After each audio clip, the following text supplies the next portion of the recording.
I have found the perfect way to use the tripod I bought from Temu. I put it inside a glass cup and it's working perfectly. Everything is just clear. Anyway, let's start. Hello, my name is Jose Sandra Chidera, and today's class is going to be on amalgamation of Nigeria, amalgamation of the northern and the southern protectorates. Yes, that's what we're going to have our class on today. Okay, so in 1914, Lord Lugard, without consulting the South and without consulting the North, decided on his own, unopposed, without any discussion with the South or the North, decided to amalgamate the two protectorates, the northern and the southern protectorates. And these two protectorates were existing on their own without any, without disturbing each other, without any, interaction with each other. They were existing on their own perfectly well without all those things. But Lord Lugard, being that he wanted to use the resources of the south to service the north, decided to join these two protectorates together, and they became what we now know as Nigeria.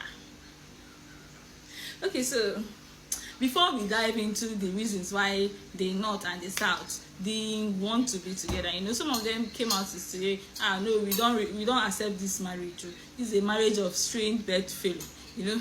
Marriage of strange bedfellow. Let me explain. Strange bedfellow is this: an Igbo woman having intercourse with Hausa, Yoruba, Native, this one. So it's a marriage of strange bedfellow. So they didn't. Network of Poketa. According to the North, how can you people merge the two protectorates that don't have the same culture, they don't have the same religion, they don't have the same tradition, they don't have the same belief, they don't have the same dress sense, they don't have anything in common? This is a marriage of strange bedfellow. So they didn't want this marriage. They didn't want it. They believed that the southern protectorates were infidels and they were indecent. So they didn't want this marriage. That's the reason the North gave. Then when it came to the South actually said that the Europeans were trying to reduce cost of governance. So now they want to use the